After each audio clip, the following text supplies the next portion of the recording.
Heyo, Cohen here. Wanted to make a video again. I don't think there's too much that's been going on. I know that Christmas just happened and Hanukkah is happening now, so Merry Christmas to everybody, and also Happy Hanukkah.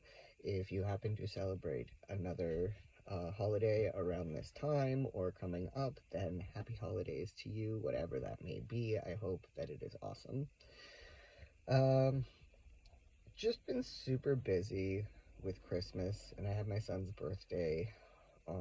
His birthday was the 21st, and he turned 6. And then on the 22nd, we had a birthday party for him, and we had 13 rambunctious 4 to 6 year olds in my house, and probably like 10 adults. It was good. Like all the kids were real good. It was a really good time. However, I think next year we might have to cut it down a little bit because it was uh, it was quite jam packed in our house. Luckily, we got to let them go outside and play for a bit because it was a nice day. So that was nice. And then it was sorry, it was pretty much getting ready for Christmas, and this year I went to my parents on Christmas Eve, and we had dinner and we watched the Santa Claus and opened presents. And then on Christmas Day, my wife, my son, and I opened presents. And then we chilled for a bit. And at around noon, we left for Toronto to go visit her parents. Um, Her mom's best friend came, who is like an aunt to her. So that was really awesome because we don't get to see her a lot. But we were there quite a few hours. Like, I think, trying to think what time we left at, but to be honest, normally driving to Toronto from where we live takes over 2 hours with all the traffic and everything. I remember when we first met, um, this is like over about 12 years ago, over 12 years ago we met, and it used to take me 45 minutes to get to her place in Toronto, which is like in the beaches area. Um, and so like then it was taking over 2 hours just to get there, and then 2 hours just to get home. And it was Christmas Day, and I didn't know whether to expect a lot of people driving or like next to nobody. But like the traffic was fine. There was no stop and go. There were areas where it was slowed down a bit, but nothing stopped. Even with construction being having lanes blocked off and whatnot. But yeah, I was so surprised. It took us an hour and 15 minutes to get there, and then an hour and 15 minutes to get home. So that was probably the best drive to Toronto I've ever had. It wasn't that stressful. Leaving Toronto is always stressful, though. I don't know why people. I don't know if people are in a hurry. They don't know where they're going to leave Toronto because it's pretty straightforward getting into Toronto. But yeah, it's always cockeyed leaving for the first like 10 minutes getting out of the city. So yeah, but that's what we did on Christmas Eve and Christmas Day. And then Boxing Day, we just hung out, didn't really do much.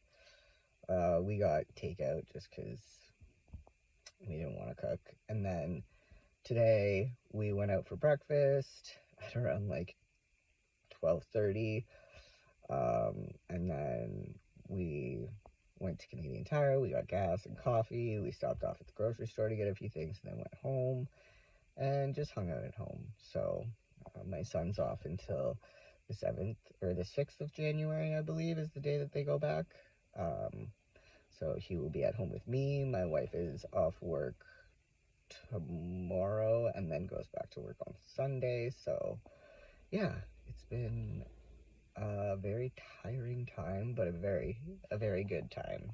Um, the only thing I did miss was my sister lives over in BC, and she has a 6-month-old baby, and so they stayed there for their first Christmas. They're coming next Christmas to spend Christmas with us, which is going to be really great. I wish I could afford to go visit them. Unfortunately, it's just not something that is affordable for me to do. So, but they will be coming to visit in May, so I'll get to see her in May, a month before she turns a year old. So that'll be pretty awesome. Transition surgery wise, I don't think there's much to talk about. My testicle seems to like not be as high. One thing I notice though is when it's really cold out that it does kind of like get up there a little bit more, but generally it looks like it's kind of lowered a little bit. So I'm going to just give that some time. Um, Roughly like 4 to 6 months is when you notice that things are kind of like healed enough that you can kind of be like, okay, this is probably how it's going to be. And right now, so I was in October. So we're like at 2.5 months post-op. I am. So yeah, and then I did have a fistula show up. Um One thing, like, I love sharing this stuff, and some of you might think I'm ridiculous, but it's just one of these things where whenever I share things or people ask me like, oh, how are things healing, how are things going, I'll say, oh, like, it's going good, because it is. And then within a few days, like, something stupid happens, and to be honest, I believe this is what I believe, that the fistula that I have came because I've mentioned this in many videos, but the dissolvable stitches don't always dissolve for me, and they end up pushing their way out. So my thought is, because when that fistula happened, I kind of remember something like almost like a scab coming off, but it's one of those, I don't know if maybe there was a stitch in there that was working its way out, so therefore that hole could have been caused by that stitch not dissolving and then pushing its way out. And I think that's the most likely thing, because when I talked to Dr. Crane, he was just super surprised that any fistula would have happened after I'd already healed. So I have not talked to him, but I have talked to someone that I know who knows um, about this stuff. They've worked at a surgeon's office. So I did ask them, and they said that sounds like it could be likely. So at this point, the testicle, I'm gonna let it, like, I'm gonna let it be. It's not bothering me. I hope it does kind of like go down to where it should be, because the one that I had originally put, the one that's always been good, the left one, it's like the perfect testicle. And this one is just very, not very different. Like, it's not a huge deal, and it's not like anybody sees it, but it's just one of those where it is, the skin has scar tissue from having the testicle that was originally put in removed. So therefore, either it's going to have to surgically be moved down a bit, or it's going to have to weigh itself down and push that scar tissue enough so that it allows it to fully sit in my scrotum. So that's where I am at that point with that. Like I said, not really bothering me. I'm going to see how it goes. It's not an urgent thing that I need to take care of. And who knows, maybe I can talk to the urologist who took it out and ask if he can just like go in there and lower it for me in future. As long as the fistula heals, at this point, it's doing pretty well. And I'm hoping that it is just like it's healing, and that it's going to continue to heal, so that I don't have to go back to Austin, because like obviously I want to go to the surgeon that did the surgery for me, because they know best. However, looking at the fistula, it was a pinhole, and now it looks like it's doing pretty well at closing itself. I knock on wood, because like I said, every time I say anything I jinx myself. But yeah, to go back for a pinhole to be closed, like literally the size of a pinhole, I can't afford that, and I don't know, because of WPATH. Surgeons that operate on trans patients for trans-related surgeries must be aligned with WPATH, and the surgeons that are here obviously not, otherwise they would be performing trans-related surgeries, and they do not. So, the surgeon that removed my testicle, I don't even know, even though he's like a urologist and a surgeon who does these types of surgeries on cis people, because I am trans and my phalloplasty is a trans-related surgery, and the urethroplasty falls underneath that, and that's the fistula is where that is. So pretty much from what my understanding is that nobody would be able to do it. I'm sure that if I talk to somebody and kind of really bugged, it might, because of what it is, but it's a matter of, it's just for a testicle that's not overly bothering me, that kind of slowly seems to be making its way. I don't want to have to pay to go back to Texas, and for a fistula that's the size of a pinhole, I wouldn't want to. Like, I love Austin. Love Austin. And, like, Crane's amazing. And, really dig the guy. He's cool. He's cool shit. But I don't want to go back. If I go anywhere again, I'd actually like to go on a vacation. I'd really like to go on a vacation, to be honest. But, that's where I'm at with that. So at this point, I can't say that I'm done. But I can't say that I necessarily have to go back. It's kind of just like, see how things go. And it's been annoying and it's been rough, because that's kind of been the last 3.5 years now. And I'd just like it to be over, because my life feels like it's at a standstill and I can't really get anywhere. So I'll be looking forward to when I don't have to think like, what's the next step, or will I have to go back? Just that it's done and I'm good to go. What else? I don't know if I mentioned it in my last video, but I had been, like, I consulted with 2 therapists, and the one I really liked right off the bat, he seemed super awesome. The other one, at first, I was kind of like, you're a little too, like, you're a little too overly positive for me, and, like, kind of touchy-feely, but then I was like, I'm going to give you benefit of the doubt, because I don't know what your skills are, your skill set, what you know. So, going further in that consult, I ended up being like, oh, there's a lot of things that I think I could benefit from. And you know what? Talking with you, my first impression, I don't feel was correct. So this one, like the other one, said he would love to work with me as well. Very straightforward, to the point. But obviously, like I said, that's up to you. And, I'm willing to, I would like to, but that is totally in your court. So you just let me know. You don't have to contact me if you don't want to go with me. Contact me if you want to go with me. And I thought that was really great. I would have messaged anyways to let him know either way. But the other one I had talked to, we had like over an hour-long consult. He asked if I wanted to talk for longer, asked if I wanted another consult, mentioned many times that he wanted to work with me, even spoke in the ways of like, when we work together, I like really feel like this would be a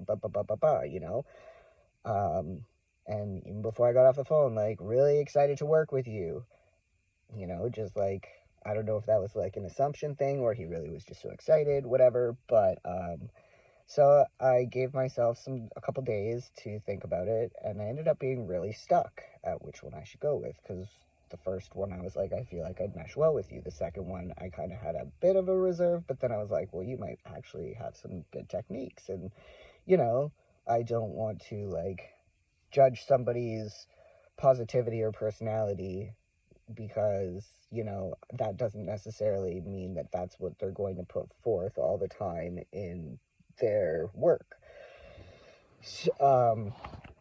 So yeah, I ended up deciding to email and just say, I'm really torn between you and another person, and I just, both of you fit so well that I can't make the decision. So I was just curious, just like roughly, nothing crazy, no big explanation, but roughly, like, in point, from our conversation, what skills and techniques would you be using if we start working together? You know what I mean? So I can get a feel for what you do.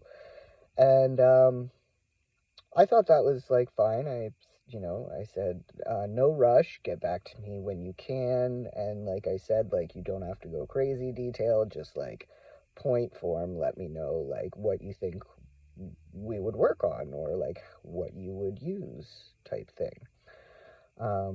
So I think it was like a couple days later, I got an email back from the second one that I consulted with that was really, really eager to work with me. And the email that I got back um, had said, it didn't answer my question, obviously, um, because the person had said to me that they sat down and listened to their body. Um, cool. That's your thing to do. I don't do it in the sense that you are. I think it is important. However, I don't think the context of the email and the fact that it's a therapist and a possible patient, I don't think that comes into. I don't think I don't think it was needed, because then it went from I listened to my body and just like, what was it? I can't remember exactly, and I'm not going to dig into the email, but pretty much it was like that he didn't think that we would be a good fit, and he didn't want to work with me, and that hopefully I find someone else, pretty much. And, I was bummed about it, but then I actually had to sit down and think about it, because for me personally, um, I want somebody to totally have their personality, their positivity, and all those things wrapped up in their work. However, I do expect a certain amount of professionalism, especially when things like mental health are so important. I know that sometimes professionalism can get in the way. However, I think you do have to have some form of professional decorum that you use when you talk to people. Because for me, when I sat down and thought about it again, that to me came off very personal. Now, we spoke, I shared things with you. You seemed very eager to work with me, and you were like, I felt like you literally multiple times said that you wanted to work with me and used the verbiage that would indicate that I've already said yes to you, in which I did not, but it was fine. It didn't bother me. It made me feel good that you wanted to work with me and that you were being that responsive, and you repeated it that many times. I thought that was nice of you. And then, instead of just, in my personal opinion, I think that you could have just emailed me and said, you know, after our talk, our consult, I sat down and I thought about it, and, I told you my specifications, and a lot of my specifications fall into different mental health categories, and you actually don't have those mental health issues that I am really like super focused on, and I mainly deal with. So at the end of the day, I don't think we would be a good fit, just because, I don't really fall under the categories that you're looking for. Now, I'm not professional. I'm not a doctor. I'm not a therapist, psychiatrist. I don't work in a professional realm. However, I do know that there is a way that you can talk to somebody and explain things to them. And I don't think that you had to go that. You don't always need to put all your feelings into everything, especially when you are talking to somebody in a professional manner that you should be speaking to in a professional manner.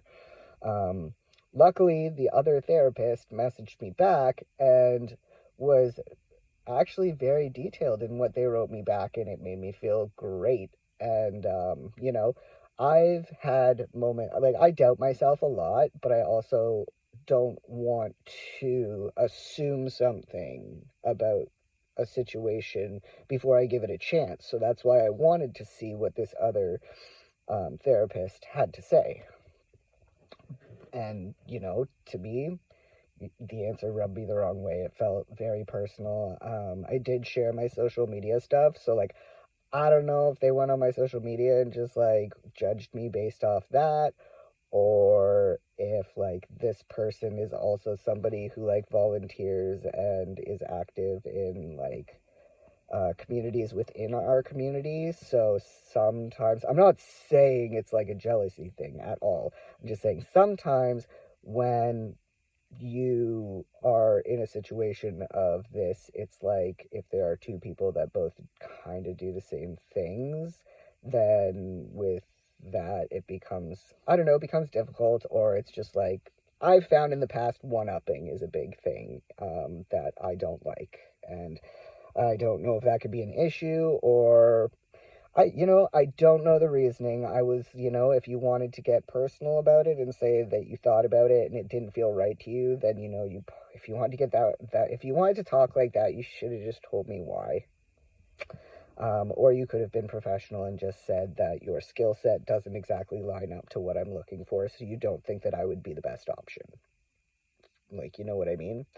However, the other therapist messaged me back, super nice, and so I'm just waiting on an email back because it's been Christmas, and they also had a surgery prior to Christmas, so um, I'm just waiting back for when they can let me know what their availability is so I can start seeing them, which would be great, and I hope that this time it's someone who sticks, because in past it's either been I've been shoved off by funding reasons, or I've just been passed off, or a therapist is just up and left and not tried to find any replacement or even let me know that they are not working there anymore.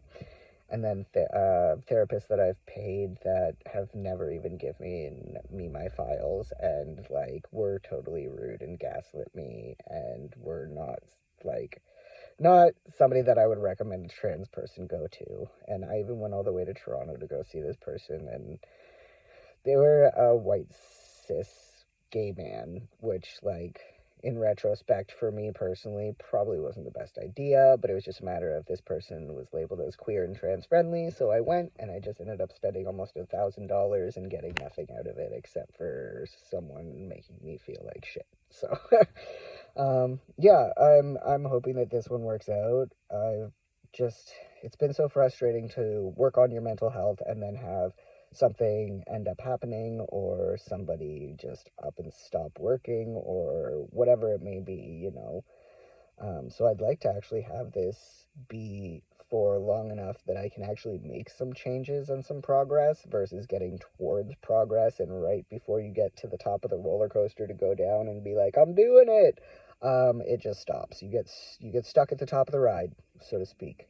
And I would like that, I need that as well, because I have been, struggling with my mental health, but also, like, socially, I've been struggling a lot.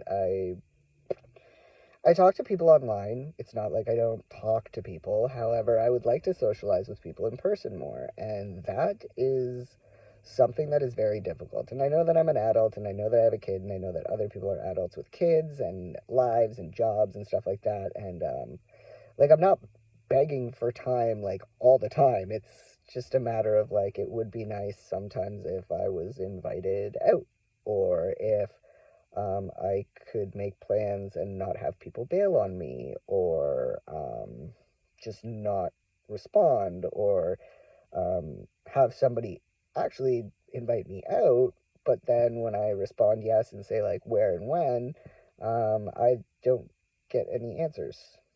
So I don't know, it's just been extremely difficult, and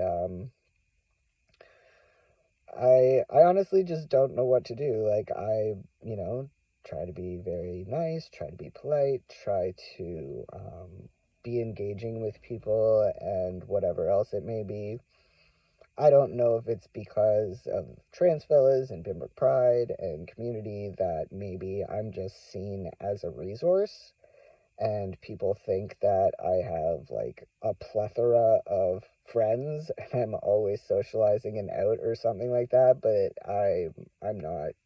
Um, I'm making a video in my car right now, and most of the time, if you see me making a video in my car, I've usually gone for a drive in the evening when my wife and son are in bed, and I drive out to the reserve, and if I need to get gas, I get gas, and otherwise, I drive out to the reserve to get a coffee, and I car sing on my way there, and I car sing on the way home, and yeah, I drink my coffee, and then I go back home. Where I go, there's no place to sit inside, so it's a drive-through area, a little drive-through shed. I get my coffee at, and I just chill. And sometimes I make videos, and sometimes I talk with people socially online. It sucks because there are so many people that I talk to online that are so cool, but we don't live close enough to each other to be able to hang out. And I'm really awkward on like video chat and phone calls. I don't know why. It just makes me uncomfortable. I get really awkward before like in-person hangouts as well, but I find it easier as like we start getting like the first 5-10 minutes I'm pretty awkward, and then I'm pretty good with it. But I just like I haven't been socializing a lot, and I know that I've had my surgery, which has restricted things. But it's thinking about it. I have hung out with more people in Austin, Texas when I've been there for surgery than I've hung out with people back home in the last 3.5 years. I didn't hang out with anybody in San Francisco, but it was more COVID time. Like COVID was kind of like ending ish, so it was still one of those, and nobody was really hanging out, and I didn't really connect with anybody that was in San Francisco. So there were other people in California. They were just too far for me to go there or them to come. But yeah, so it makes me sad that like I can't find anybody to hang out with around here. But when I went to Austin, I was able to find a few people that I could hang out with, or at least make some friends, I guess. There's a couple of people that I talk to still.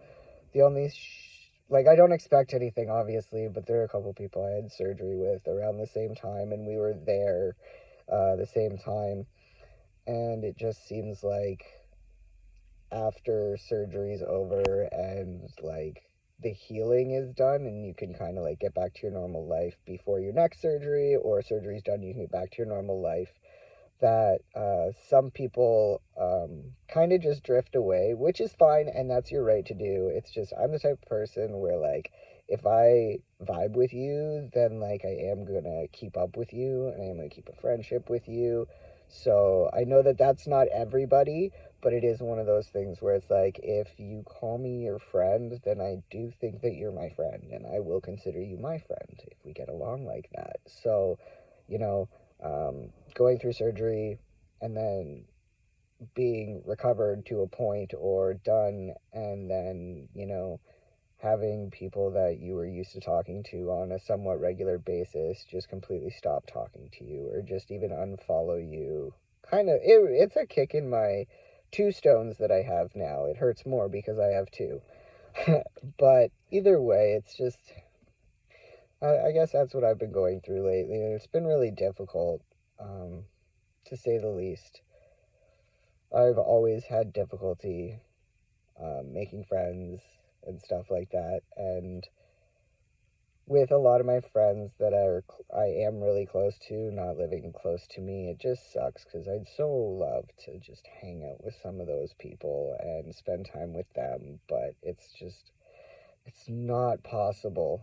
And I know that there's so many other people out there that feel like this too. You just are like, I wish this place was more closer, or that one of us lived closer. Like, oh my God, if like I knew that like there was a core group, or like if it was more beneficial for me, like I'd love to like move there because then I could at least have some type of community or whatnot. But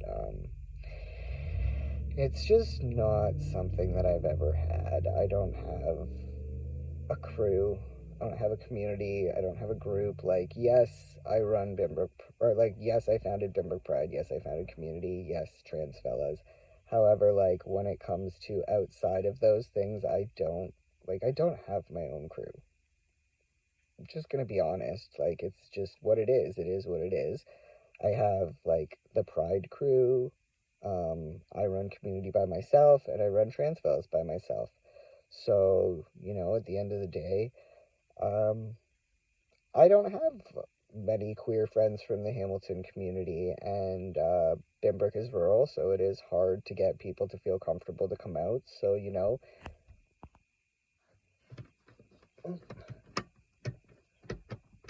sorry, I gotta cut the video short. I will be back.